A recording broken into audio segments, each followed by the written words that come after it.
Inspirasi dan motivasi bisa datang dari berbagai sumber. Bisa dari buku, pengalaman, atau lewat obrolan dengan orang yang kita temui sejalan dengan waktu. Inilah Kudos, podcast yang mengangkat kisah unik diaspora Indonesia bersama Irfan Ihsan dan Dania Iman langsung dari Washington, D.C.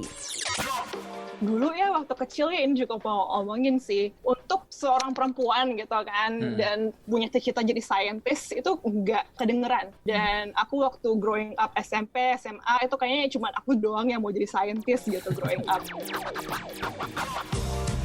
Halo, ketemu lagi di Kudos. Kali ini bersama saya Irfan Ihsan dan bersama saya Dania Iman. Seperti biasa di Kudos kita akan ngobrol dengan warga Indonesia yang tinggal di mancanegara, juga membahas mengenai kisah unik dan pencapaian mereka. Spesial banget, kenapa? Karena kalau ngobrol sama dia ini nih sepertinya kayak ya ampun.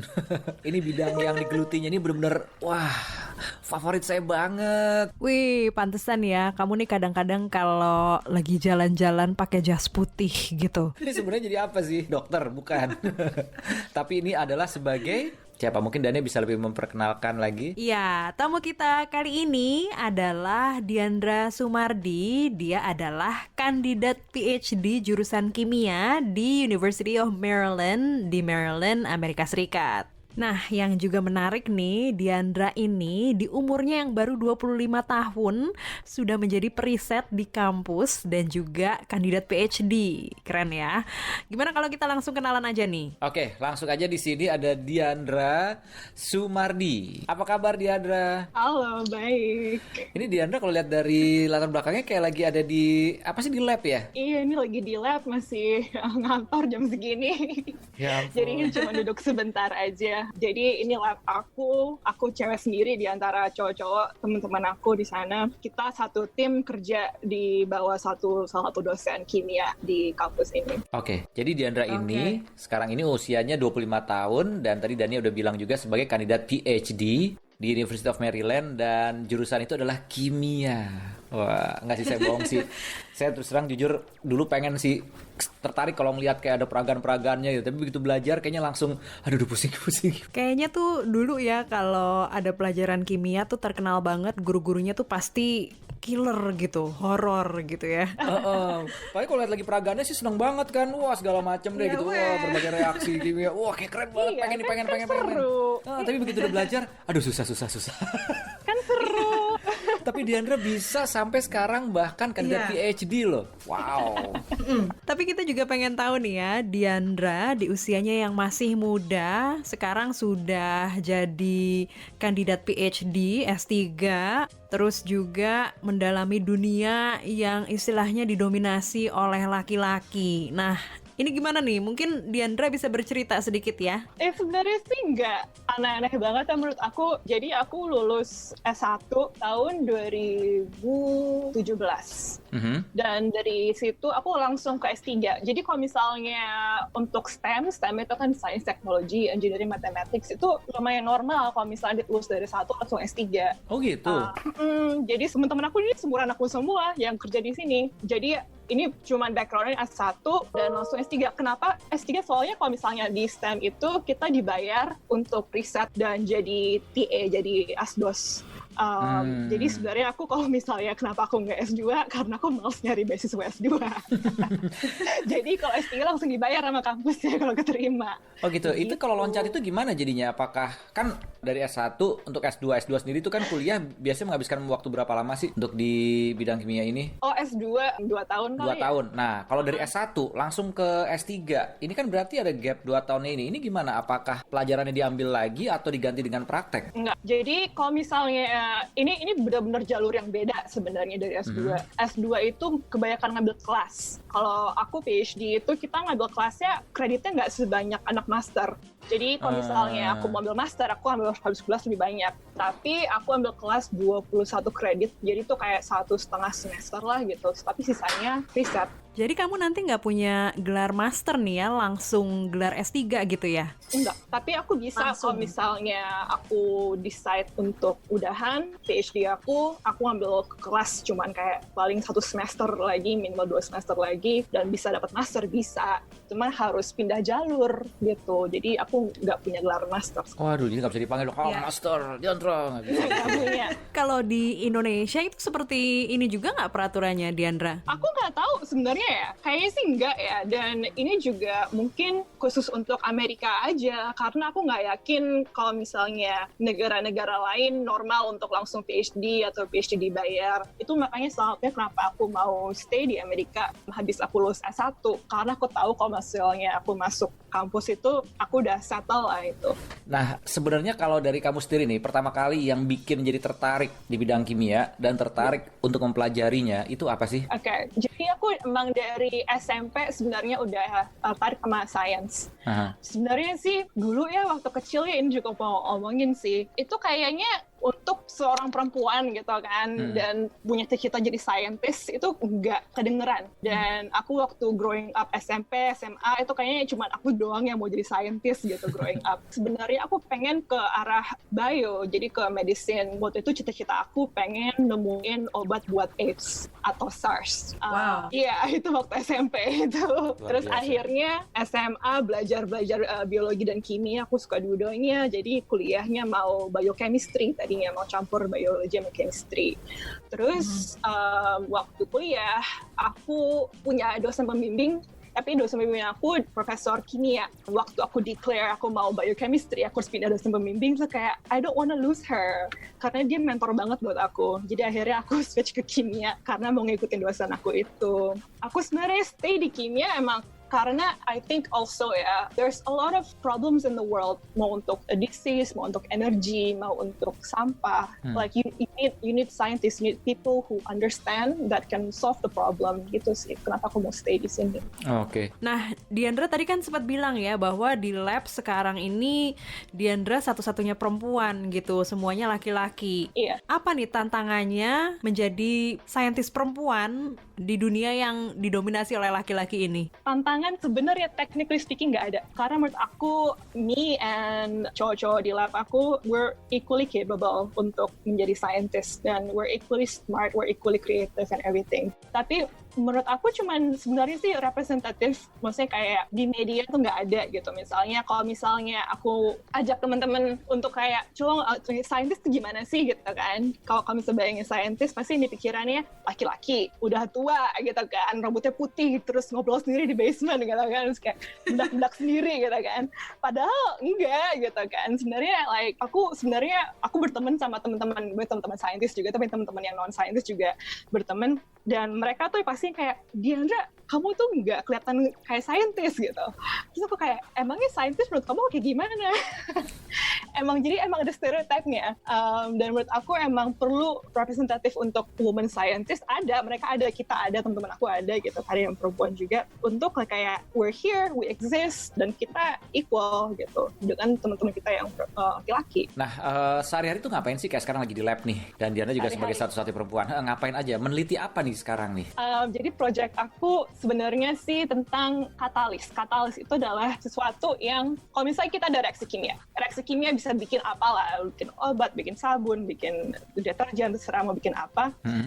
Tapi reaksi tersebut bisanya cuman high temperature, high pressure, dengan bahan-bahan yang susah didapat, dengan bahan-bahan yang toxic. Project aku adalah gimana caranya bisa reaksi tersebut save energy dan menggunakan bahan-bahan yang lebih sustainable gitu. So jadi sebenarnya kalau misalnya lebih spesifik, aku tuh menggunakan oksigen di udara untuk melakukan berbagai reaksi kimia yang biasanya nggak bisa digunakan, harus menggunakan oxidizing agent lain yang lebih toxic gitu.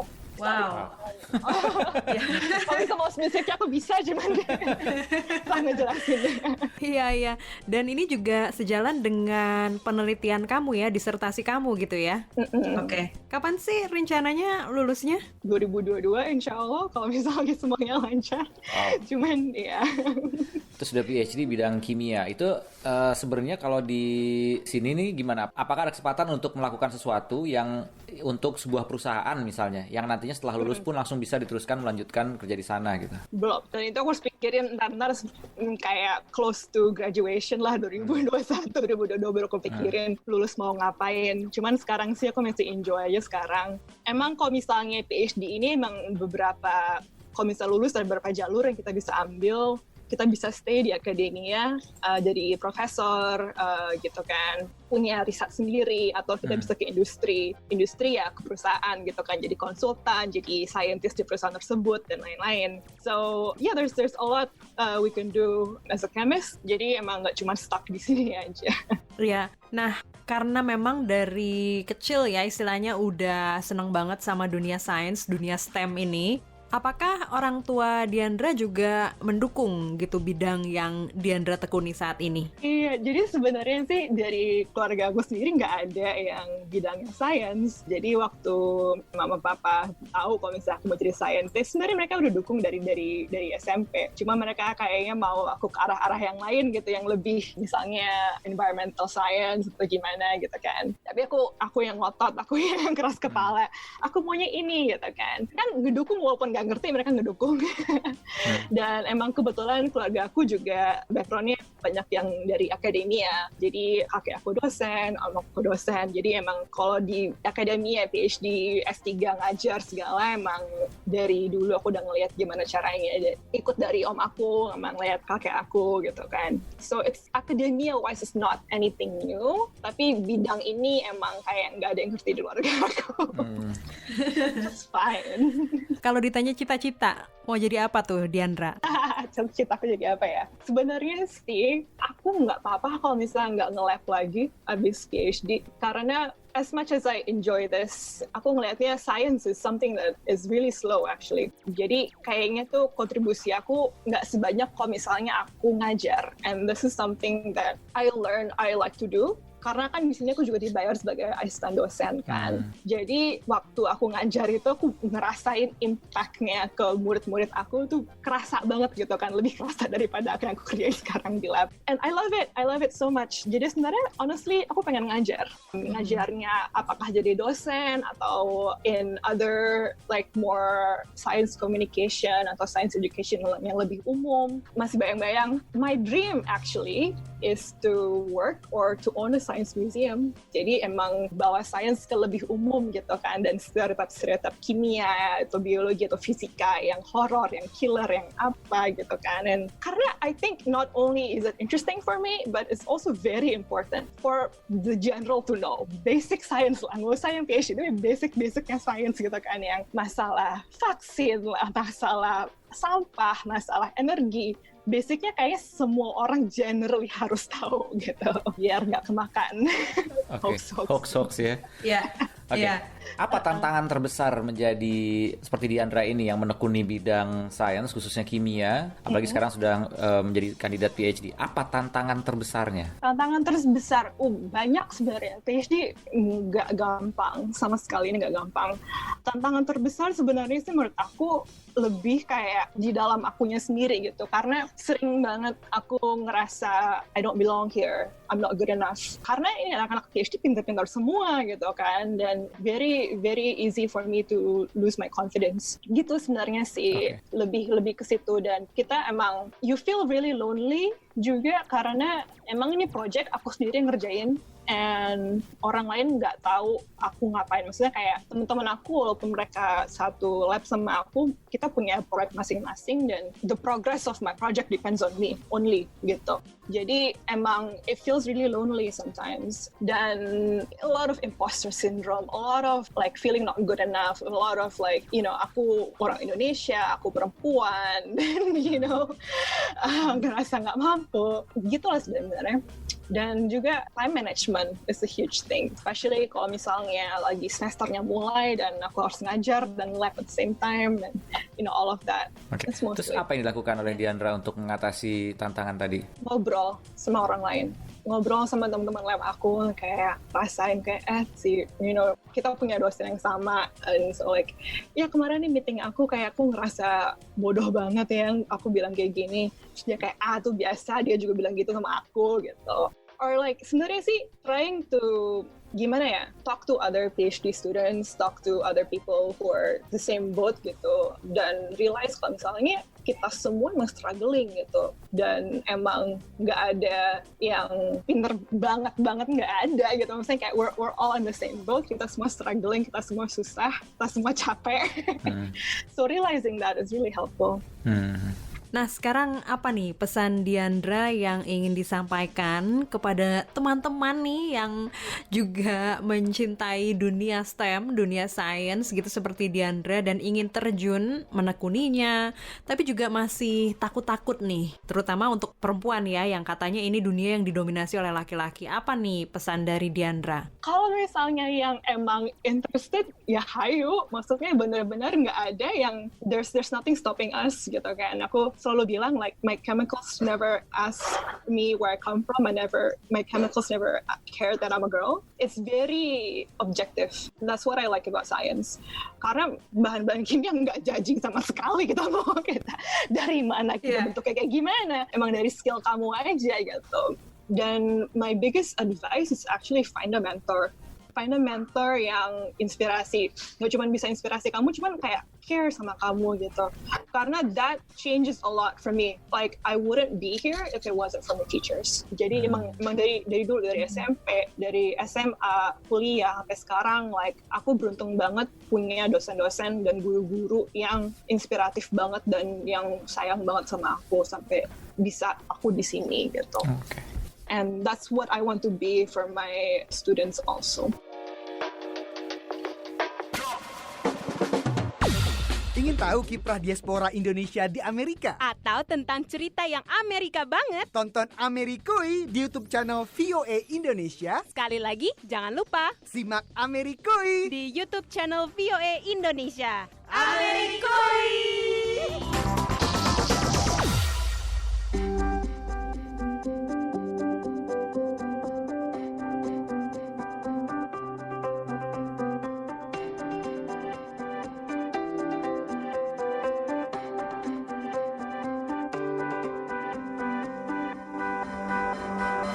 Kembali di podcast Kudos dari VOA di Washington DC bersama saya Dania Iman dan Irfan Ihsan tentunya. Seperti biasa di Kudos kita membahas mengenai kiprah warga Indonesia di mancanegara. Dan kali ini kita juga masih ditemani oleh Diandra Sumardi. Sejak kecil memang bercita-cita menjadi seorang ahli sains. Kini di umurnya yang masih bisa dibilang muda banget nih ya, 25 tahun.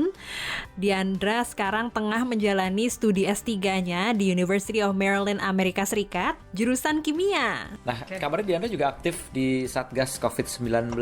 Itu apa sih? Ngapain aja? Jadi Satgas COVID itu kemarin, Permenas Nasional, kita intinya adalah untuk menjaga sesama mahasiswa Indonesia di US. Karena pas COVID itu banyak banget yang lagi happening kan, nggak cuma penyakitnya sendiri, tapi juga beberapa kampus menutup dormnya, jadi anak internasional harus pulang atau dipaksa pulang, dan travel ke Indonesia sendiri itu juga susah kan, maksudnya kayak banyak peraturan. Jadi tugasnya Satgas COVID ini sebenarnya menjadi jembatan antara mahasiswa Indonesia di Amerika Serikat sama pemerintah, KBRI, KJRI, dan juga komunikasi sama baca protokol dari Indonesia sendiri. So, jadi kalau misalnya ada mahasiswa yang perlu bantuan, yang perlu surat, yang nggak bisa tinggal di dormnya lagi, bisa lancar gitu. Dan kebetulan tugas aku di Satgas itu adalah pendataan sensus. Jadi kita reach out ke setiap kampus di seluruh Amerika Serikat, data berapa jumlah mahasiswa di sana, berapa yang positif COVID kalau misalnya ada, berapa yang tinggal di dorm, gimana status dormnya, berapa yang harus pulang, dan lain-lain. So, I think kemarin itu is very important work, dan I'm really glad itu diterima dari mahasiswa sendiri juga apresiatif, orang tua mahasiswa juga appreciate sama kita, pemerintah appreciate sama kita, media juga. Oke. Ya, dan kalau nggak salah juga Satgas COVID ini ikut membantu juga ya warga Indonesia gitu, diaspora Indonesia. dan bisnis-bisnis mereka gitu di luar negeri? Iya, sebenarnya sih kita waktu itu emang nggak terlalu fokus ke diaspora karena emang fokusnya mahasiswa. Cuman kebetulan juga kita bisa mendata bisnis-bisnis Indonesia di Amerika Serikat, and we advertise them on our page untuk ngajak sesama mahasiswa untuk yuk kita beli beli makanan di sini, beli kopi di situ gitu. Oke. It's just our way of doing that. Oke. Nah, tadi lupa nanya juga ya, Diandra S1-nya di mana? Knox College, Illinois. Oke. Dan oke, ini kalau dari aku nih ya. Pertanyaan terakhirnya adalah, kan tadi udah ngomong soal tantangan, terus apa yang bikin pertama kali masuk tertarik sama sains. Tapi kalau sekarang udah menekuni sekian tahun gitu ya, bisa nggak disebutin kata-kata yang menggambarkan betapa menyenangkannya dunia sains ini? Tadi kan tantangannya udah lonely lah, terus gitu ngerjainnya semua sendiri lah gitu kan ya, ngerasa kurang mampu lah. Tapi hal apa yang menyenangkan dan itu yang selalu bikin Diandra itu terhibur dan kayaknya emang ini dunia gue nih gitu? Sebenarnya yang aku mau cerita itu sebenarnya sains itu enggak kayak yang orang pikirin gitu. Jadi setiap kali aku bilang aku scientist atau aku bekerja di bidang kimia, I always get all of these looks and stuff gitu. Cuman yang aku mau cerita adalah sebenarnya sains itu bisa kemana-mana. Kimia tuh banyak banget aplikasinya. Ini kimia doang ya. Kimia itu ada namanya sintetik sama analitik. Sintetik itu bikin-bikin, analitik itu ngukur-ngukur. Sintetik sendiri dibagi-bagi gitu kan. Jadi organik biasanya sekarang farma, bikin obat atau bikin apa gitu kan. Biochemistry, stuff like that. Inorganic bikin solar panel, baterai, hydrogen fuel, and all of that.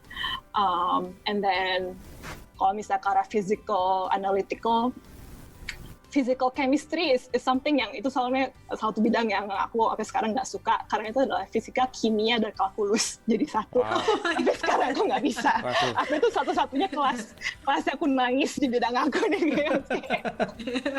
Aku udah langsung garuk kepala. Kamu aja nangis apalagi yang lain ya. Itu aku major chemistry itu aku satu kelas yang kayak benar-benar nggak bisa. I don't know what they're doing, tapi they're looking at like atoms itself gitu. Kalau misalnya aku mau lebih gede, mereka ngeliat atom sendiri ada apa, pakai laser segala aku nggak terlalu ngerti. Analytical environmental itu ke arah misalnya teman aku, roommate aku sendiri, dia ocean scientist. Jadi ngukur-ngukur gimana di laut atau di danau gitu-gitu, bahan, say what chemical over range of time effect apa dari aku juga nggak ngerti, atau awan atau atmosfer atau gitu. Jadi lebih ke environment. Jadi bidangnya ini tuh bisa kemana-mana. Itu satu. Dua adalah kita itu sebenarnya very komunikatif. Kalau misalnya project aku sendiri, iya, tapi aku juga diskusi banyak sama teman-teman aku, sama dosen aku, dan we have to have really good communication skills. Mau nggak mau. Bener-bener, ini satu yang kayak stereotype scientist banget, yang kayak pendiam dan cuma sendiri doang. No, we have to have really, really good communication skills. Harus bisa nulis, harus bisa presentasi. Aku presentasi minimal seminggu sekali, nulis banyak. Karena ini adalah proyek aku sendiri, aku harus ceritain, karena nggak ada yang ngerti aku gitu kan. Aku yang harus ceritain sendiri. And how to make that convey to people, informationnya nyampe. Dan ini juga kita kerja bareng kan, maksudnya aku nggak sendirian di kantor, aku sendirian baca buku. So we share a lot of equipments, we share space.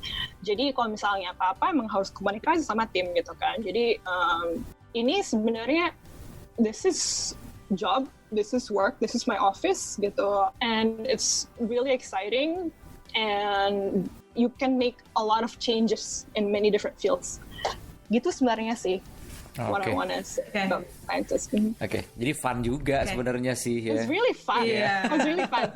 And he also like banyak gerak juga ini, banyak yang nggak tahu juga. Cuman I'm never really sitting down kayak gini, jarang banget. Jadi emang harus banyak gerak, banyak lari-lari. It's a lot of physical skills with my hands gitu. Ini lagi COVID gini di lab ada ini juga nggak sih, kayak harus benar-benar peraturan social berbeda. Social distancing gitu ya. Jadi lab ini emang salah satu tempat yang kita emang nggak bisa bawa kerjaan ke rumah. Jadi salah satu yang one of the first ones to actually open in University of Maryland is our labs. Kita emang social distancing, kita dibatasin satu ruangan ini harus berapa orang. Kebetulan lab aku sedikit orangnya, cuma 4 orang yang anak PhD. Kita berempat di 2 ruangan gede, bilang cukup. Of course pakai masker, ini aku lagi nggak masker. Iya, karena lagi ngobrol. Dan kita emang harus monitor simptom tiap hari. Kalau masuk ke lab, kalau misalnya ada apa-apa harus pulang gitu kan. Kita harus ngisi survei lah tiap hari. Untuk instrumen-instrumen yang kita sharing harus didisinfect setiap kali kita ganti orang atau gimana. Gitu sebenarnya sih memang lumayan banyak protokolnya. Nah, satu lagi nih Diandra, kalau kita melihat statistik nih memang ahli sains perempuan itu masih tergolong jarang ya. Dan begitu juga di Indonesia sekarang ini lagi digalakkan berbagai kayak penyuluhan, organisasi Women in STEM untuk istilahnya mengajak para perempuan terjun ke bidang ini.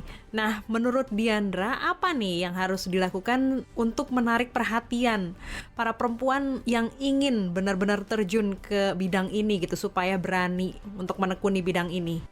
Representative, I think women scientists should occupy social media, should occupy the media. Dan karena aku sih kayak dari situ ya, karena aku juga di bidang ini karena ngeliat mentor-mentor aku and seeing kalau misalnya dia bisa, aku juga bisa. Gitu sebenarnya sih. Oke, kalau gitu terima kasih banyak Diandra udah ngobrol-ngobrol, udah buka gambaran juga yang tadinya sempat agak serem banget kayaknya gitu ya. Wah, kandidat PhD di sains dan kimia lagi, tapi ternyata setelah ngobrol, wah seru juga kayaknya ya. Iya, jadi siapapun bisa menjadi ahli kimia ya, ahli sains di manapun ya Diandra ya. Kalau misalnya tertarik silahkan gitu, cuman kalau misalnya enggak apa-apa gitu. Iya. Oke, Diandra, terima kasih sekali nih atas waktunya untuk kudos kali ini, dan sekali lagi kudos juga untuk seluruh pencapaian, dan semoga cita-cita Diandra tercapai dan selalu sukses ya dalam pekerjaan dan studinya. Ini menjadi pembuktian ya, ternyata kalau memang punya mimpi, punya kecintaan sejak kecil nih, ternyata kalau memang ditekuni bisa juga tercapai ya. Ya, masih muda, seorang perempuan yang bisa menjadi seorang PhD di bidang sains khususnya kimia, dan ini juga nantinya pasti dibutuhkan banget juga kan di mana-mana sebenarnya, karena bidang sains ini adalah sesuatu yang akan berkembang terus dan tidak akan pernah ada matinya sebenarnya. Yes. Ya, hebat sekali, luar biasa. Thank you banget Diandra sekali lagi. Terus sukses terus dan sehat terus juga ya. Thank you. Oke, bye. Bye Diandra. Nah, tadi itu ngobrol-ngobrol kita di Kudos kali ini ya Dan ya. Dan satu lagi gambaran mengenai diaspora Indonesia yang berprestasi, yang patut kita beri kudos. Yes, kudos. Oke, kita pamit dulu. Saya Dania Iman Dan Irfan Ihsan. Kita ketemu lagi di Kudos berikutnya, pastinya di VOA.